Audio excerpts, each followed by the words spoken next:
All right, great. So, hey everyone, and welcome to today's webinar. And this is on how the U.S. military overcomes risks in the supply chain, specifically with additive manufacturing and Markforged technology. My name is Ali Garamani, and I will be co-hosting you through this webinar today. Quick background about myself. I've been with Markforged for over 2 years now, and I specifically look after the federal relationships here. I've also asked Ross Adams to co-host and join me today. Ross is a super talented applications engineer. He's got a background in aerospace and defense. Ross, why don't you introduce yourself? Thanks, Ali. Yeah, my name is Ross Adams, and I've been with Markforged for just over a year now, and I'm an application engineer. So my job is to apply the technology to our customers' specific needs. And prior to joining Markforged, I worked in the aerospace and defense industry as a tool designer. So I was working at Sikorsky Aircraft, and a lot of that experience has translated over to this job in additive manufacturing. So we're really excited to share some information today. Awesome. Thanks, Ross. We're super excited to have you today with us. Thank you, Ali. So here's what you can expect from today's webinar. We're going to go through and discuss the composite and metal technology. We'll do this in depth, and we'll talk about some use cases for both the technologies. And then what you guys are here for is to understand the use cases as it pertains to the US military and how they're reinventing global supply chains. So we'll touch that as well. And then at the end, we'll cap it off with some Q&A.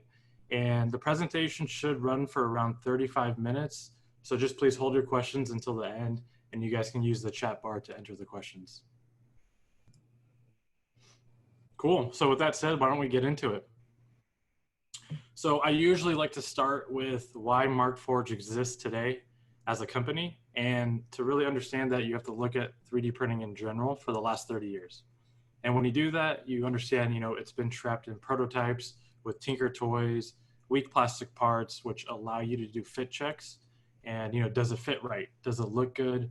Do you think it will work if it were stronger, if it was a stronger part? Now, Markforged exists today as a company because we aren't only in the prototyping business. We can help with prototypes, but in reality, we're really in the high strength tooling, fixtures, and end use parts business. So what we've done is we've built an industrial 3D printing platform, and this consists of the printers themselves, the materials, and the software, and this creates a seamless experience for our customers. And what really excites us is the customer, like the Marines, the US Marines, and they're using around 50 of our Markforged printers. These are all forward deployed within their TACFAB and XFAB programs around the world globally. This picture that you're looking at right here, this is the picture of the Marines in their XFAB unit, and they're looking at our desktop and industrial composite 3D printers. The former Commandant is right there, front and center, and the Marines are using our printers to make a host of items. So anything from custom wrenches, shape charges for EOD type stuff, brackets, fixtures, probably a bunch of other stuff that we have absolutely no idea about. They're doing it. And I recently read an article about the Marines and 3D printing in general, and I wanted to talk about this quote. This is a quote from former Major Friedel, and this is what he said. He said, "We came to find it's not just 3D printing that's a revolution. It's letting the Marines know that the technology and the support infrastructure exists to help them find any part that they need." So having a digital part catalog out in the field has been absolutely valuable to them. What they like to do is they like to cat up all the parts that they know, easily break in the field. They'll put them on USB drives. So now they have an on-demand part catalog for when something like a Humvee cup holder melts in the field. They need a door handle that's keeping a Humvee out of a mission. They need a handbrake or a Pelican case latch. And then at the bottom, regarding that quote right there, I think Eisenhower said it best. Wars have really been won or lost on logistics. And I think the key takeaway here is that the Marines see additive manufacturing as a vehicle to support their supply chain. So instead of waiting, six or more months to create a custom or to get a custom wrench shipped out to them and delivered successfully in the field, they're instead making these parts in 2 to 3 days without even being an engineer and using the technology as a point in need solution, kind of like digital duct tape. Now, the Marines love the product so much that they helped Markforged go to market with a new field edition of our industrial printer that we just talked about. So this printer comes in a ruggedized case. It has months of consumables and materials, and then that ruggedized case becomes a workbench. So you can think about it this way. It takes less than 3 minutes to set up and start printing end use parts in the field. Again, this field edition was born out of the necessity to have a point solution in the field. And this is to eliminate some of the risk in the supply chain. Like I mentioned earlier, the Marines are using this like digital duct tape to keep their platforms up and running. And then to really understand why the military trusts this technology, we have to understand the process. So we'll start with the composites, and this is really what Markforged is known for. Material-wise, we'll use a nylon 6 with chopped carbon fiber as our base matrix material. This extrudes like any FFF style printer. It's all layer by layer. This material alone, as you can see on the right, it's going to be stronger than nylon and traditional ABS. It's around 1.4 times stronger.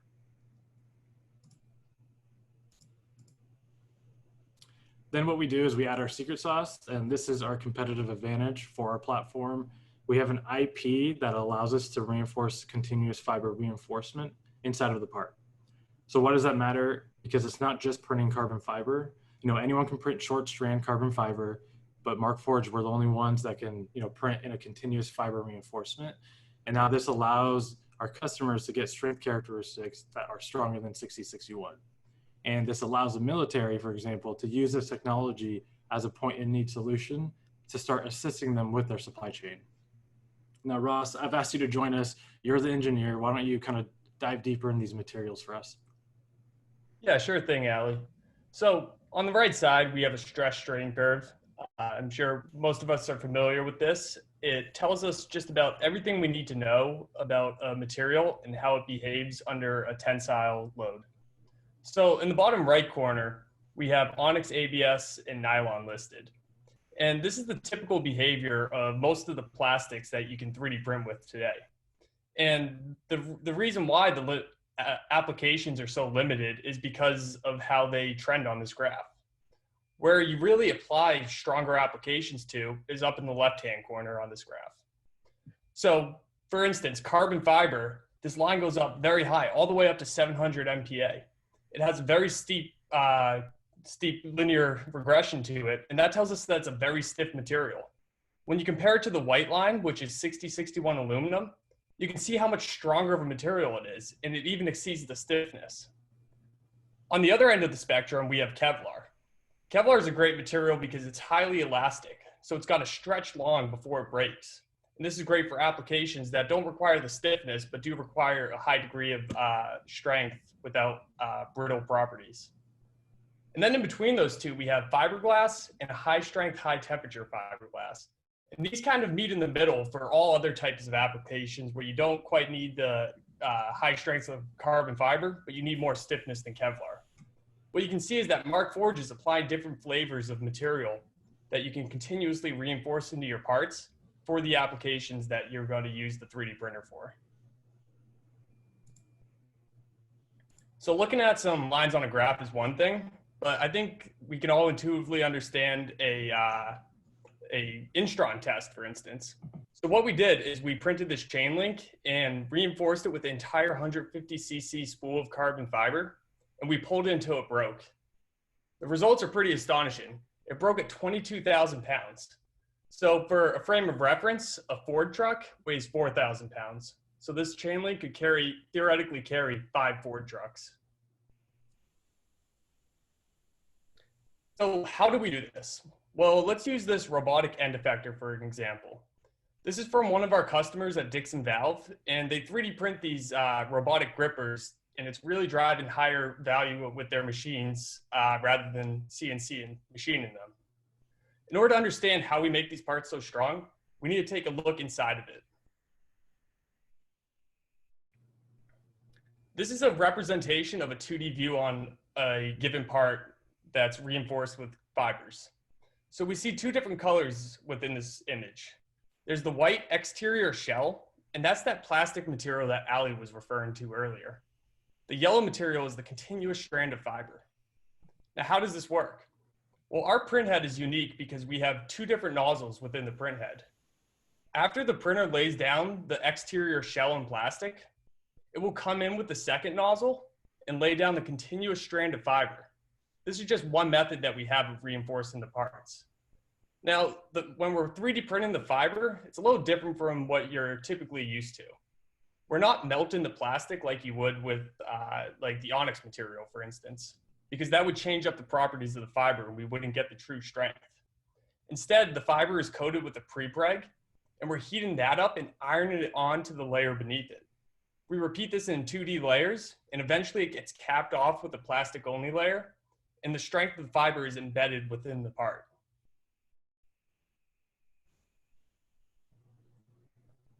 So this is a new technology, and we are the ones who invented it. And with every new technology, you need to have applications that go with it in order for the technology to be successful. One of the first killer applications that our customers recognize to do with this continuous fiber is in the form of work holding. So these are vice jaws or soft jaws. Anyone who has ever worked in a machine shop and turned a CNC machine or a Bridgeport, they've probably run into the instance where they can't just quite secure their part properly with a set of standard vice jaws. So now what they need to do is stop their CNC machine from producing the high value parts and now use it to make the tools to make their parts. That's why it's such an excellent candidate for 3D printing. In the nature of these parts, they are high complexity, which makes them expensive for CNC machining. But with 3D printing, you can produce a simple part or a complex part within the same process. It's also chemically resistant. So the nature of onyx, it will resist the cutting fluids, just like your typical aluminum or steels that you would be machining soft jaws out of today. And finally, you can use them. With the continuous fibers, you have the strength of aluminum. So now you can actually secure your parts properly and not have to worry about cracking it because it's a weak plastic as you remove material from the part.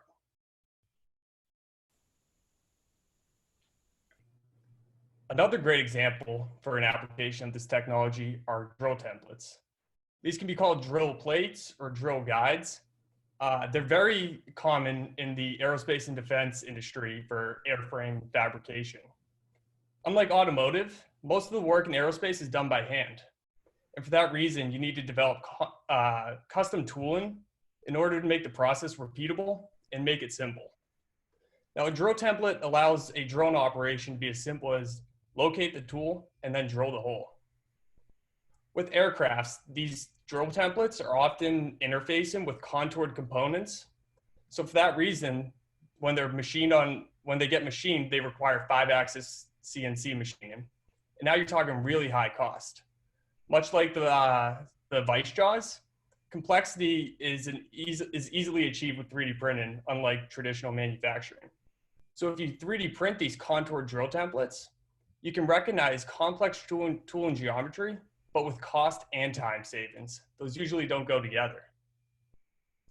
And then a secondary aspect to 3D printing drill templates and a benefit that can come out of it is by fabricating these in-house to reduce your supplier dependence.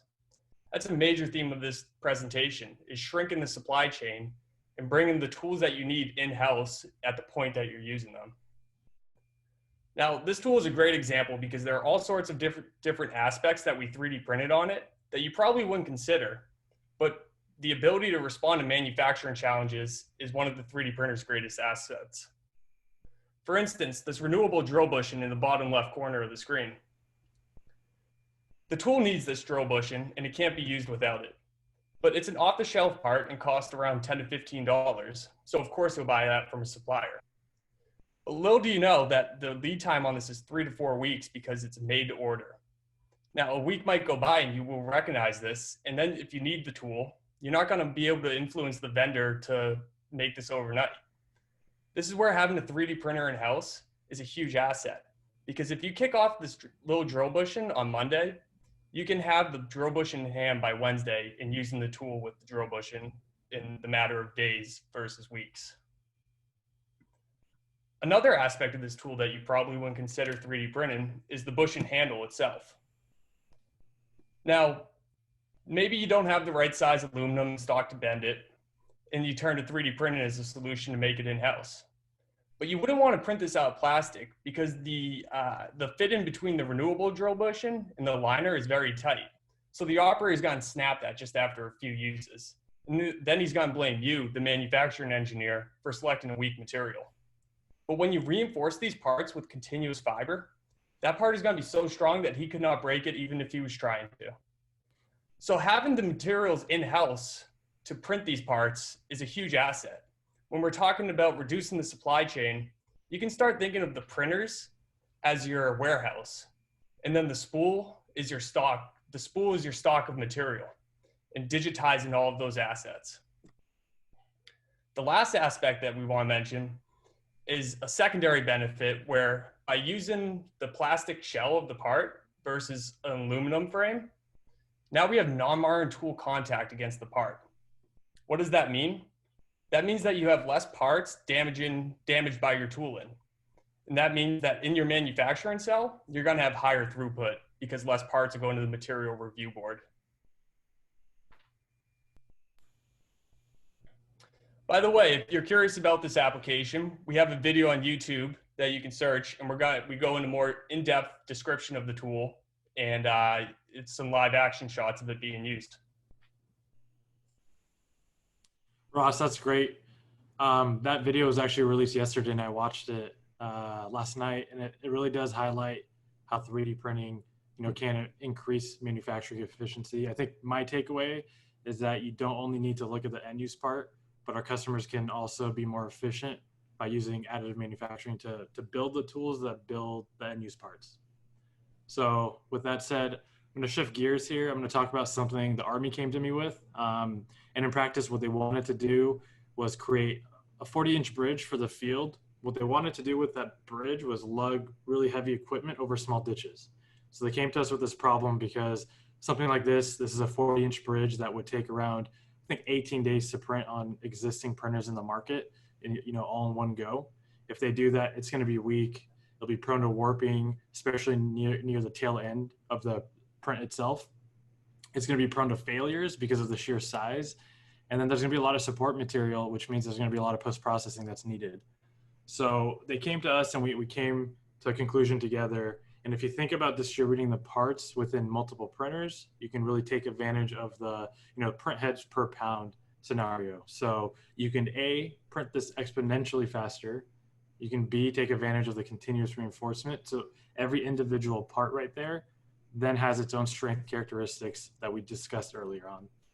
And then C, you can almost waste no support material, which means there's going to be a lower risk of failure at the end for this part. And in practice, this is what it looks like. So this specific bridge that we came out with can hold 1,000 pounds in its current state. So just another way we're seeing customers take advantage of this tech to make their supply chains more efficient. So let's shift gears now to our metal technology. Now, the Commandant specifically calls out additive manufacturing by name as a transformational technology for the Marines. He said that forward deploy printing is coming soon, but in reality, it's not. It's out there today, and it's helping many Marine units be ready to fight tonight, as they like to say. So we now have several metal printing systems that are deployed in Okinawa, and they're successfully printing useful parts and tools today. And this is an example of that. So this was released recently on Stars and Stripes, and it's about the world's first metal 3D forward deploy printer. So this is part of the Expeditionary Maintenance Battalion, and this is Staff Sergeant Quincy Reynolds, who's on the right there. And he has an awesome quote here that I put on the slide. And he said that this machine is making them 4 times more efficient today, and the sky is really the limit. And I think that's awesome because the net to any military unit is that this is both real and useful today, especially as a point in need unit, and in particular for tools, for fixtures, for end use parts, but also for vehicle and equipment uptime for all their platforms that they have. So this isn't meant to replace any existing supply chains, but what it can do, it can keep teams and platforms in the fight when otherwise, they may be out because of logistics or basic part shortages.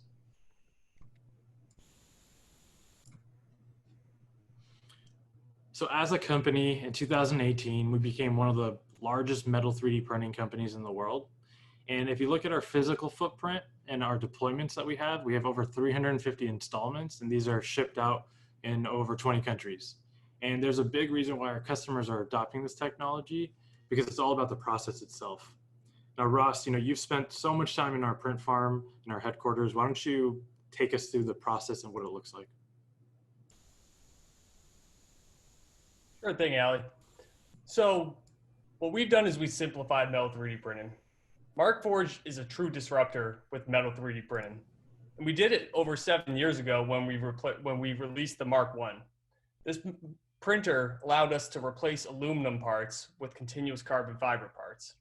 But that wasn't enough because there's a huge market to address with the steels and the coppers and the Inconels. So we developed a metal 3D printer for that reason.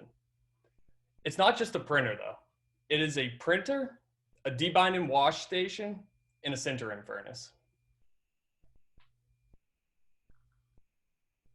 So it starts with the printer. And we didn't reinvent the wheel here.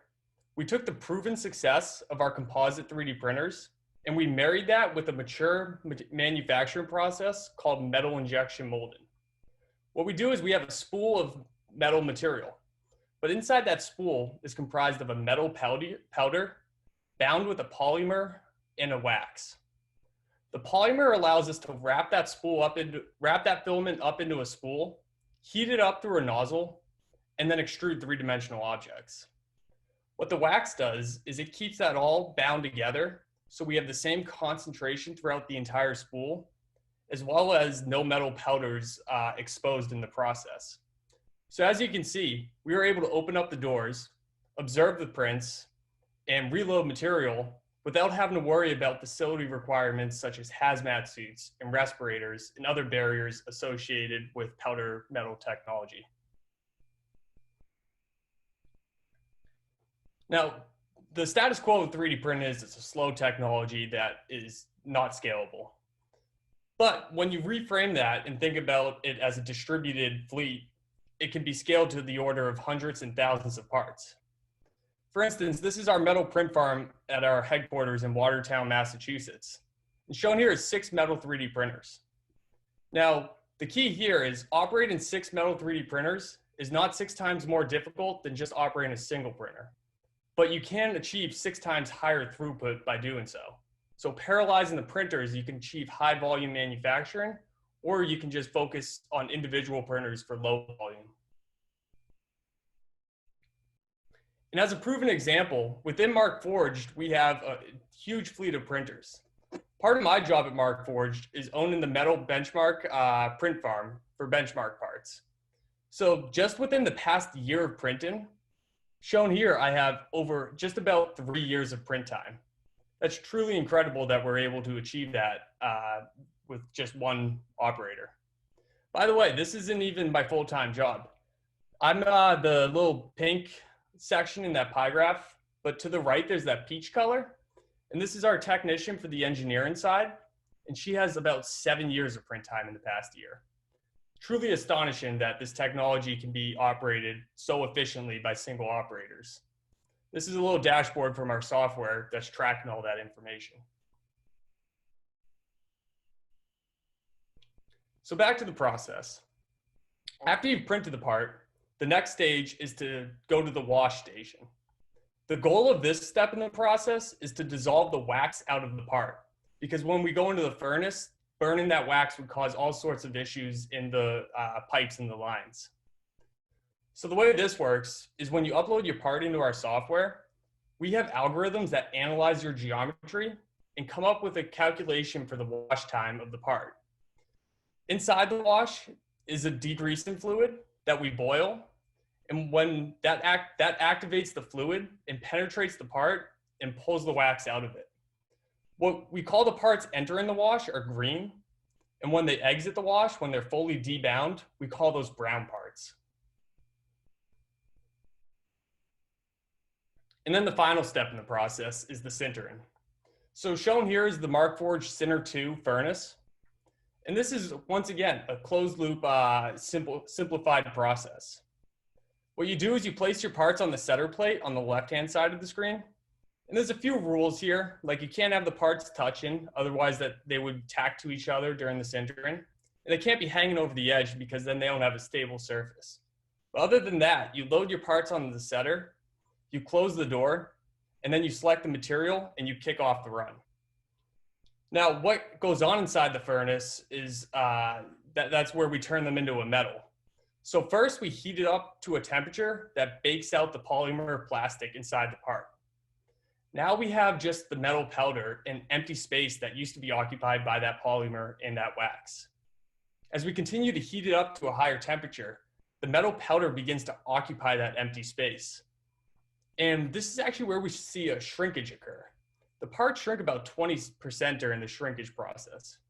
But once again, we are mimicking a mature process called metal injection molding. So this shrinkage is highly predictable as well as repeatable.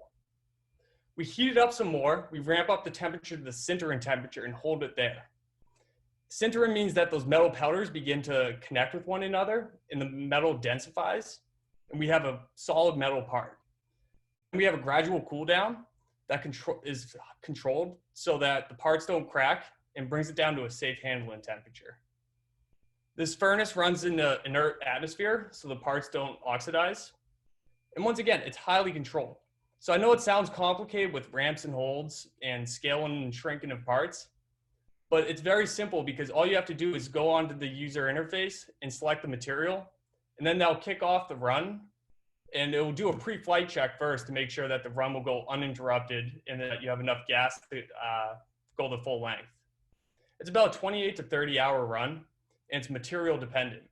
So you can have a small part or a big part. They will take the same amount of time to sinter.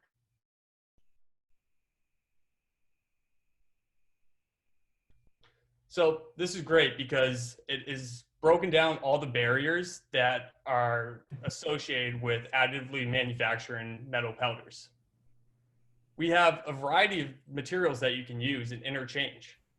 Front and center, we have stainless steel, 17-4 stainless steel. And this is great for end-use parts. And you can take advantage of one-to-one replacements like the Marines are using for parts when they need them. Or you can design parts to be better, like in this example where you can reduce part count in assembly from 12 to 1, for instance, and lightweight the component while you're at it. In the lower left corner, we have tool steels. It's not all about end-use parts. You also need the tools to make your end-use parts. And you can now 3D print those with high hardness applications and achieve and gain your tools at the point of need. And then Markforged is tackling harder problems like copper. Copper inherently is a difficult material to machine with because it's so soft and very difficult to work hold. But by 3D printing it, we're expanding the envelope of applications that this technology is useful for.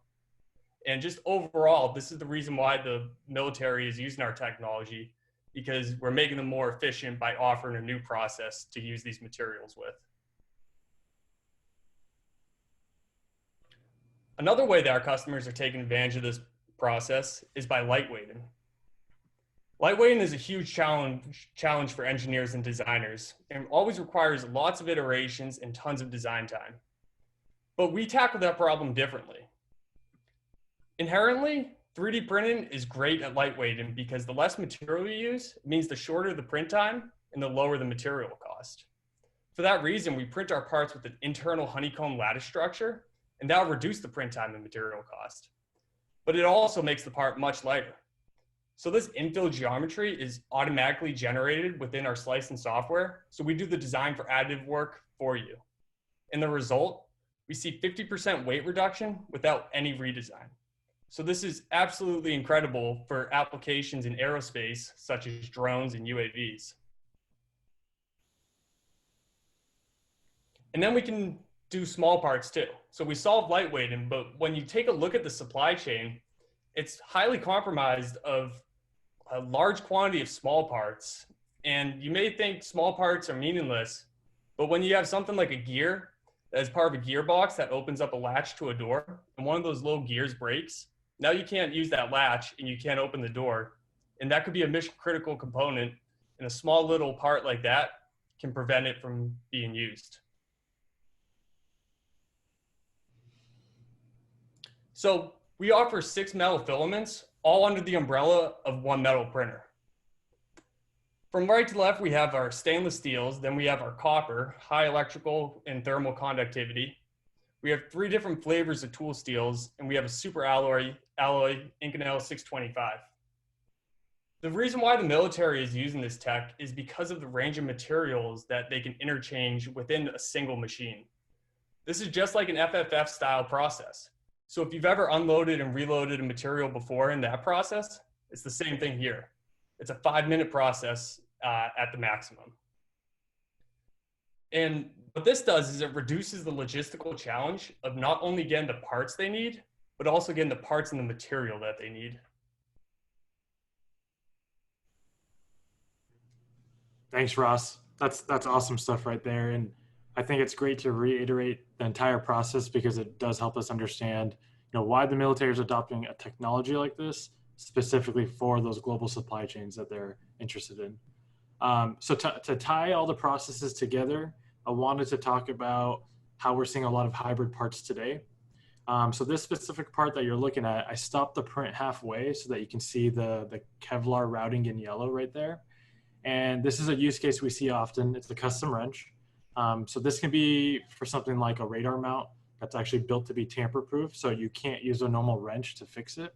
So our customers are printing these parts on site, fixing their mounts, and then getting back to their missions absolutely quicker. Another thing we're hearing from our customers, and I'm gonna repeat another direct quote, and here it is. We're having a lot of problems in our system. There's parts and pieces on vehicles that haven't been made since the 1970s and the 1980s. It's very hard to replace those parts. The vendor has either gone out of business or we can't find the data on it. So we have to start making these by 1s and 2s. I think this is a huge risk to the military. We're seeing this use case, whether it's within the maintenance groups, within the Air Force, or expeditionary within the Marines. A lot of these old vehicle and machine parts that break easily, the vendors don't exist that create these parts, so it's a hassle to get parts for it.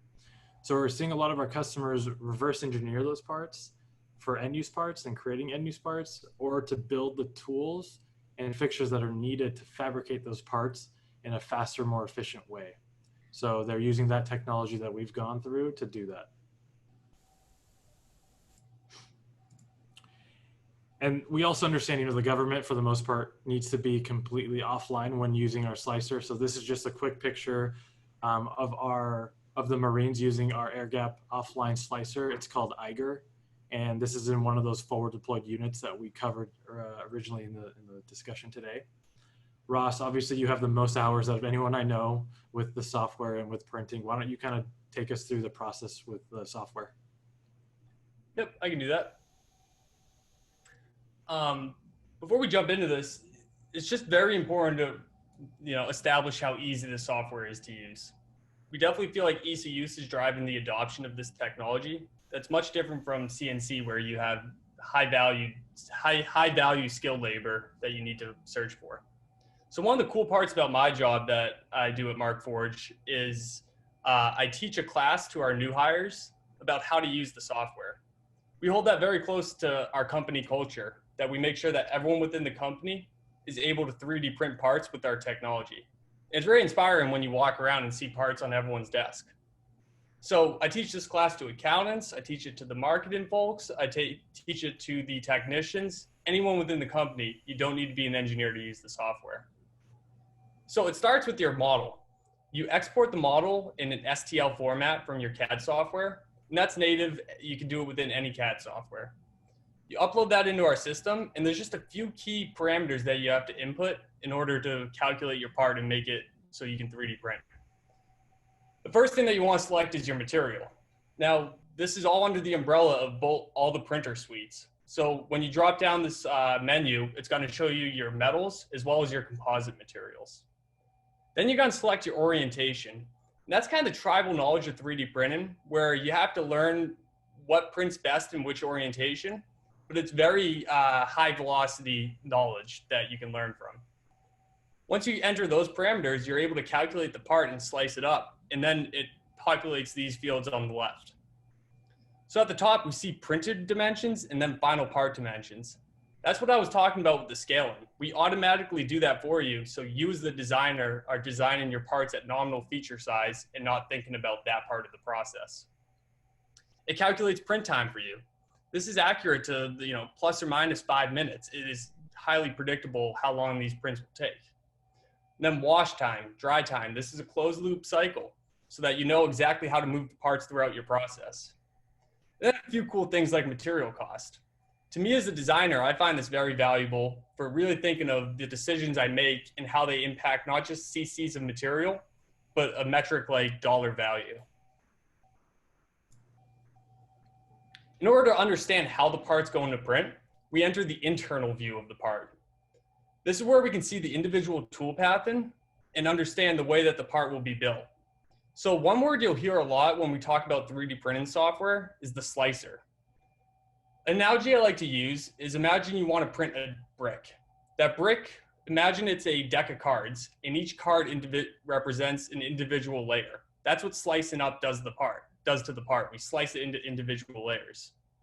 So if we wanted to look at the individual tool path on a single layer, we would click on the 2D view, and this is where we can see things such as the walls of the part, which is the shell, the infill, and overall just the way that the material is going to be laid down on that layer. And we can stack it across every single layer, which builds up the part. Finally, we can transition into the print, which is a seamless transition from the part. This is where you set up your build, so you don't just have to print a single part at a time. We can print 6 of these gears. And it'll automatically adjust the parameters such as print time and the amount of material that you're using. If you're connected to the cloud, you can kick these off remotely, or in other scenarios, do it locally on your machine. Cool, thanks, Ross. So as you can see, this is a new technology, and the question then is, how's Markforged helping our customers adopt this technology and to put it in practice to help support their supply chains? So what we've done is we've created a university program because we don't want to just parachute a machine into your facility and say, okay, figure it out on your own. So we're one of the only 3D printing companies that have a program like this, and it's really meant to help our customers achieve business critical outcomes. So for things like minimizing downtime, increasing supply chain efficiency, and then reducing carrying costs of total inventories. So during this course, you can, be able to identify a best fit or high value applications. You can design for additive manufacturing processes. You'll learn how to manage an end-to-end process from design to a finished part. You'll be able to build business cases that actually demonstrate real value. And then finally, you can scale the additive manufacturing process across your business or your global facilities.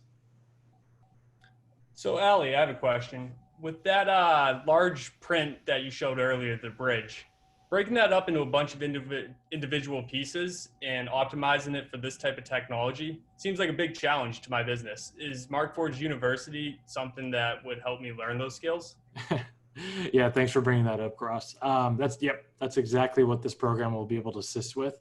So we'll be able to, if you look at it, how to design for this process is what we go through because it's unique and different. So it comes in 2 flavors. You can actually do it at our facility in Boston, or we can make a tailored training event and deliver it on site at your own facility. So yeah, that's a great question, Ross. That's exactly what we will be able to help out with. All right, and I wanted to talk about 2 federal partnerships. I want to highlight these. The first one I'm talking about is we just released a strategic partnership with In-Q-Tel. In-Q-Tel is a non-for-profit strategic investor. What they do is they help identify and accelerate the development and delivery of cutting-edge technology. So they chose Markforged as the partner they want to go to market with composites and with metals. So what's exciting is now we're seeing more deployments within the IC community. The second partnership is with our federal distributor, Carahsoft. So we've partnered with them, and now we have a secure supply chain with Carahsoft, and we have access to over 70 contractual vehicles, which makes it really easy to work with Markforged when you're working, on the government side of things. And to highlight 2 contracts that we have access to, we are on Schedule 36 on GSA, as well as SUP 5. And then finally, why are customers using Markforged to help reduce the risk in their supply chain? To tie it all together, it's because of everything we discussed today on this webinar. It's the range of materials that you have access to. It's the industrial strength. It's the accuracy. It's the control with the quality. And then finally, most of all, the most important to us is the reliability in the systems themselves. So let's pause here. Wanted to thank everyone for staying on with us through this journey and through this webinar today. We'll pause here and we'll start some Q&A. If you have any questions, just please type out your questions in the chat that you have access to, and we'll do our best to respond. If we don't get to your question today, the contact information is on the bottom right. You can reach out to myself, and I've also invited Tony Higgins to be able to help answer some of the questions on this panel for the Q&A section. He's the federal leader, and his email is at the bottom there as well. So Ross, why don't you start kicking off some questions for us? Certainly. So let's start. Are there any post-processing you typically do after printing the parts? So that's a great question, especially with metal, because this is a near net shape process. When you have high tolerance parts, you'll likely need to machine them after. But the great thing is when the parts come out of the furnace, they're a metal just like any other type of metal that you're used to. So you can machine them like you would expect. There's some considerations you need to take as far as you don't want to dig into your infill, so you may have to print solid or increase the walls. But that's one way that you can post-process the parts. You can also heat treat the parts as well. So to increase the hardness of a material, you can heat treat it just like you would with your typical metals. You can be thinking of it just like you would with your standard manufacturing processes. This is just a new one to get you to that point.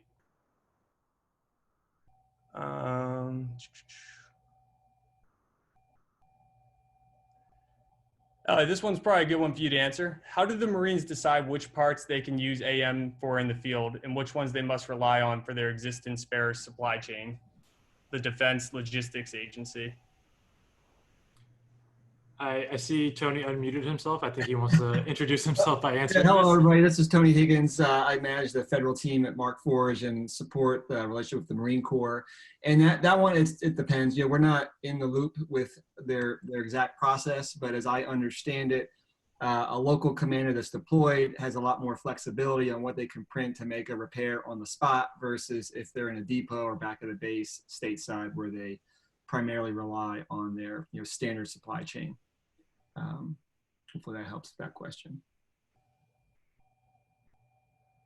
We got one question. When do you deliver titanium material? So we didn't talk about titanium, but Ali, maybe you'd like to address this one? Yeah, so titanium is being developed and tested right now. It's a roadmap item that we have.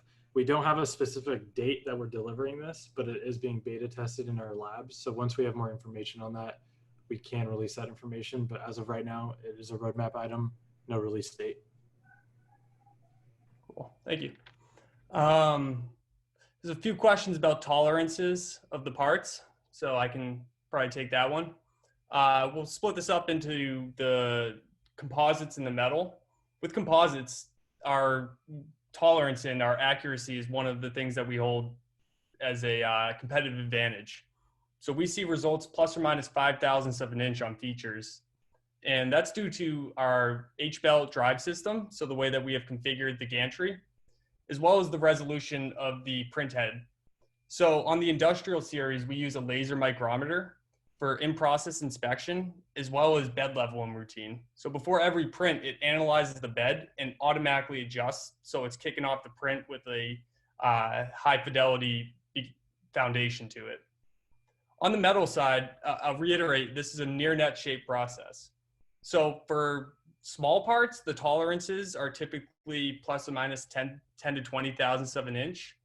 And for parts that are larger, like 2 to 3 inches and greater than that, it's going to be around 0.5 to 1% of the dimension that is being analyzed. Some questions about FEA and simulation regarding infill.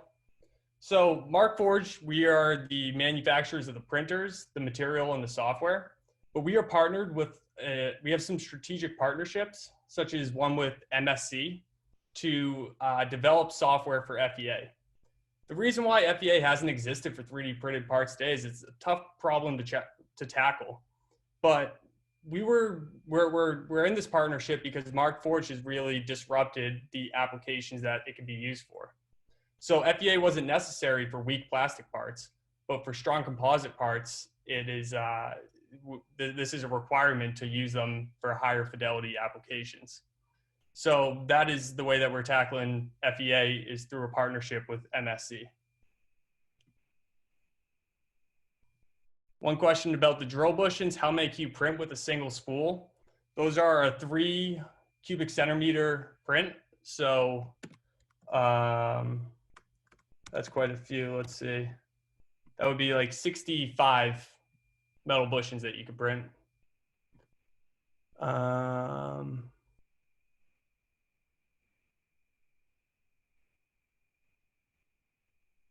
Scrolling through these questions.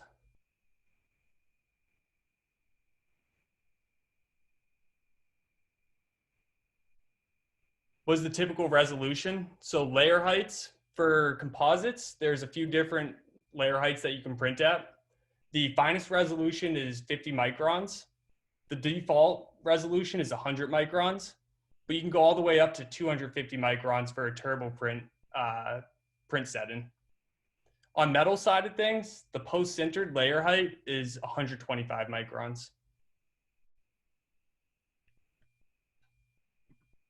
How large can you print? On the desktop series of our composite printers, the build envelope is 320 by 132 by 154 millimeters.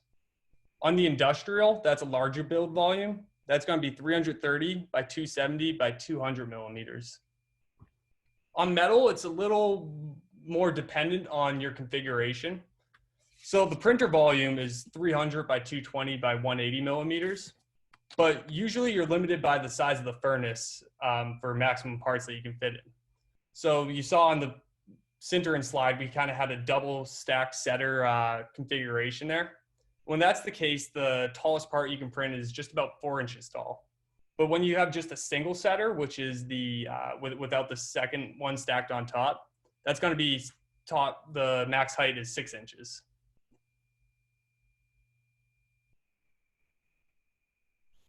How do you ensure quality control in the field for mission critical printed parts?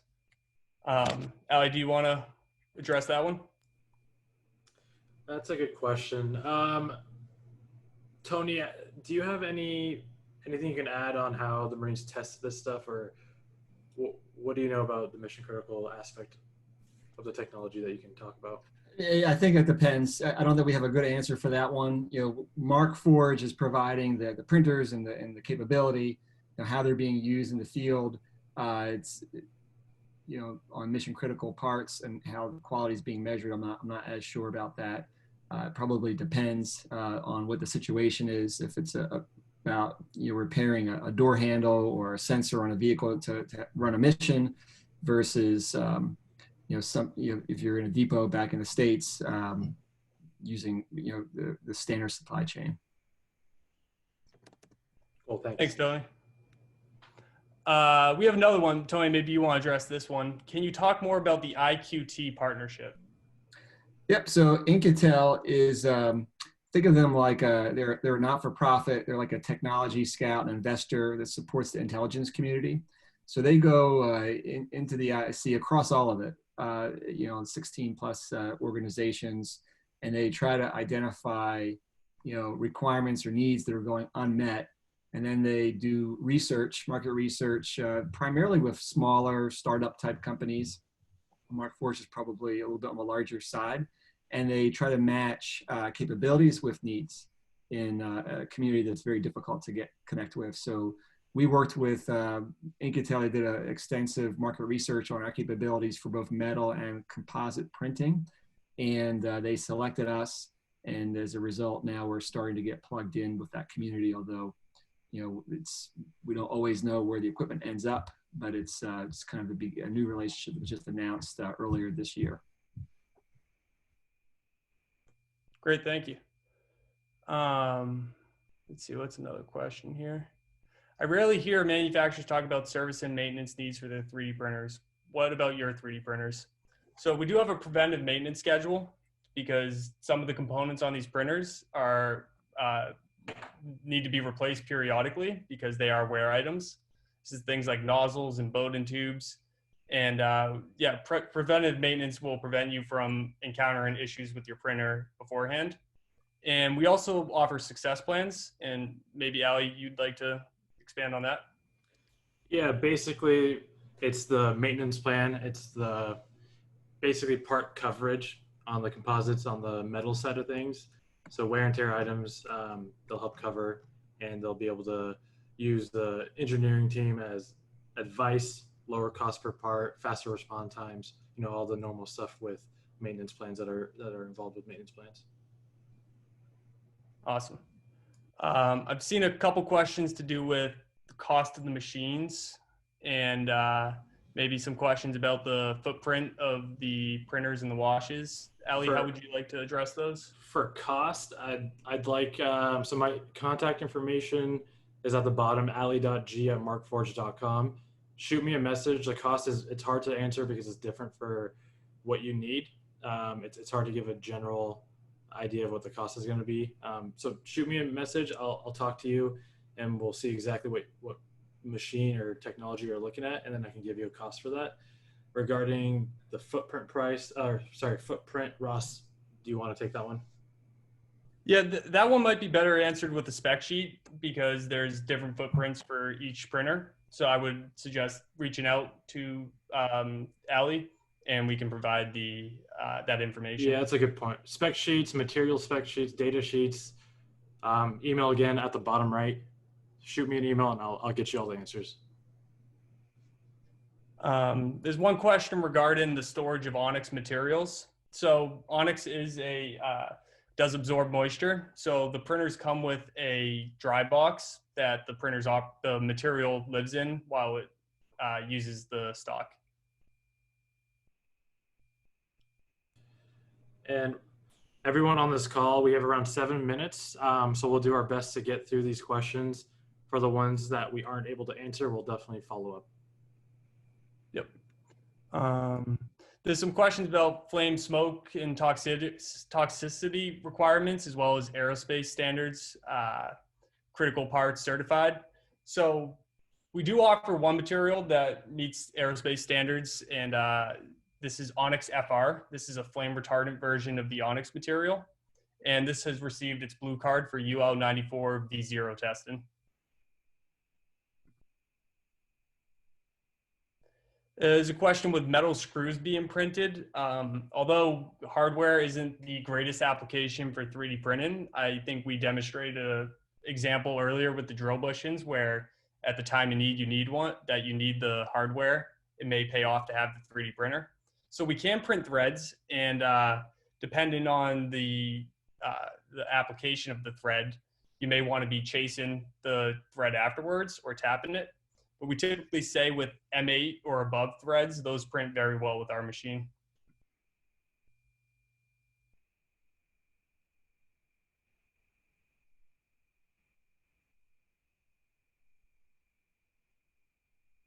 There's a question, setup and configuration question.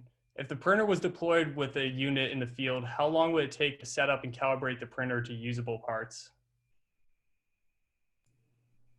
Ali, do you want to answer that one with the field edition? How long that takes to set up? Well, the setup itself, to take it out of the ruggedized case and put it on top and get it plugged in and get it set up, takes about 3 minutes to do so.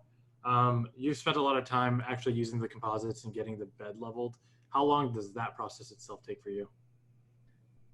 Yep, so bed leveling, it's pretty routine operation with 3D printers. There's the desktop series, which we use shims to level the bed relative to the nozzle height. And that can be a 5 to 10 minute operation depending on how seasoned you are to this workflow. On the industrial series, this is a lot simpler because instead of using shims, we use a laser micrometer. This measures the elevation of the print bed and then automatically adjusts the nozzle to the height of that print bed. So this is done before every single print to ensure that there's quality control in place. And once again, that's like a 5-minute process as well, but is much more hands off. So the field edition is, we include the industrial machine, which has that automatic bed leveler. So 3 minutes to get it out of the case and set up, and then 2 to 3 minutes to level the bed automatically. There's a question about can parts be put in an autoclave for medical use? And actually, this is something that Markforged is contributing to right now with COVID-19 response and with nasal swabs specifically. Tony, do you want to field that question? Yes. So if there is after we hang up, Alabama, you could share it out the link on the Markforged website of what we're doing around COVID-19 response. But the main thing that we've kind of zeroed in on are the nasal swabs. We have a press release that just came out late last week about what we're doing with a partnership out in San Diego. And the bottom line is for the swabs, we are printing the sticks, and we have a process for attaching either a nylon powder or a rayon material at the tip of it that's actually used for the swab. And one of those versions, both of them are going through clinical trials at local hospitals I think primarily in San Diego. And so I bring that up mainly because it's different from a broad FDA approval. This is a IRB, internal review board at a particular hospital. They've tested it at UCSD as well as at there's a children's hospital in San Diego also that was tested, and both of those gave us the thumbs up for use of the swabs at their facilities. And we're hopeful now that we have a couple of hospitals that have approved it, it can be extended to other medical institutions. Most of our focus has been around nasal swabs. Thank you. I've seen a couple questions with the density and porosity of the parts out of metal. We have done experimental trials within our engineering and R&D groups at Markforged, and we find that the metal parts print at 96% porosity. Just a question about the 2 minutes left. 2 minutes? Okay, last question then I get, we'll see. But there's a question about the metal materials and if we keep them in stock. Since Markforged manufactures these materials in-house, they are stocked and have quick turnaround times. Is there any questions you've seen, Ali, that you want to address in these last 2 minutes? I'm going through them. I can't tell what's been answered. First time using Zoom for a webinar. I'll do my best to try to get through these. It looks like we have 1 minute left. What we can do is there's a bunch of questions we weren't able to get to. So we'll work with our inside team to be able to get you these answers. So everyone on the call, expect some reach out from our inside team to set up either calls with us or to help answer your questions via email or phone call. We appreciate everyone's time that's been on this and stayed with us through the beginning and the end of the webinar. We're excited about the future and the partnerships that we build with the government, and we're excited to work with all of you. So really appreciate it. Thank you, everyone, and we'll be in contact. Hey, thank you, everybody. It's been a pleasure, and everyone have a great day.